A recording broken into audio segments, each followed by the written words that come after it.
Meal maker తాలింపు వేస్తున్నానండి. వాటికి కావాల్సిన పదార్థాలు ముందుగా మీ అందరికీ వినాయక చవితి శుభాకాంక్షలు అండి. మిల్లీ మేకరు, నూనె, ఉప్పు, అల్లం వెల్లుల్లి పేస్టు, ఉల్లిపాయ, కరివేపాకు, పచ్చిమిర్చి, కొబ్బరి, కారం, పసుపు. ఇవన్నీ కొంచెం సన్నగా పొడవుగా కట్ చేసుకోవాలండి. కొబ్బరి కూడా తురమాలి.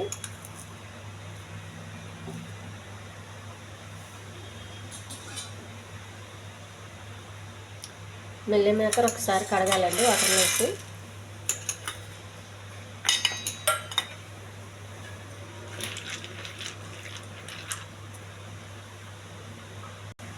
గిన్నెలో కొంచెం వాటర్ వేసుకోవాలి. ఒక వలస గిన్నె పెట్టుకోవాలండి. స్టవ్ వెలిగించుకొని వాటర్ పెట్టాలి. గిన్నె పెట్టుకోవాలి. ఈ కడిగిన మిల్లీ మేకర్ ఆవిరిలో పెట్టి పెట్టుకోవాలండి.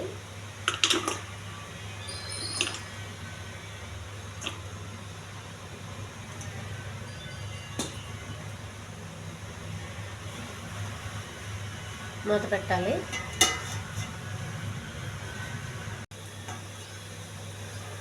ఆవిరిలో ఉడుకుతున్న మిల్లీ మేకర్ అండి. చాలు, ఇంకా ఎక్కువ ఉడకచ్చొద్దు. స్టవ్ ఆపేయాలి.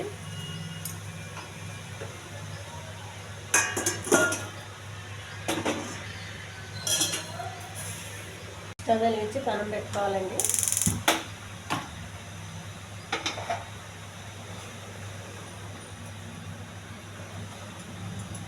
కొద్దిగా ఆయిల్,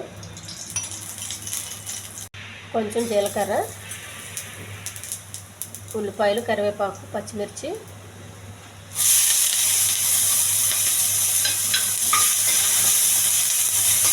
కొంచెం అల్లం వెల్లుల్లి పేస్ట్ అండి, కొంచెం పసుపు అండి, ఉప్పు అండి,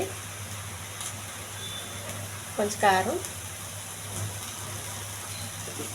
కొద్దిగా పసుపు,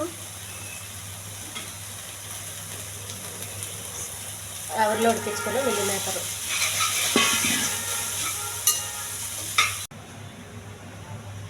పచ్చి కొబ్బరి తురుమండి, కొంచెం కొత్తిమీర. ఈ ఛానల్ నచ్చితే సబ్స్క్రైబ్ చేయండి, షేర్ చేయండి, లైక్ చేయండి, కామెంట్ చేయండి. ఇది చాలా టేస్ట్గా ఉంటుందండి. ఇది మన లెమన్ రైస్, పులిహోర, పప్పుచారు చేసుకున్నప్పుడు ఇలా పక్కన నంచుకు తినడానికి చాలా బాగుంటుంది. చూడండి, పొడి పొడిలాడుతుంది. ఇందులో ఏం వాటర్ వేయద్దు. మిల్లీ మేకర్ వాటర్ పిండవద్దు. పిండేస్తే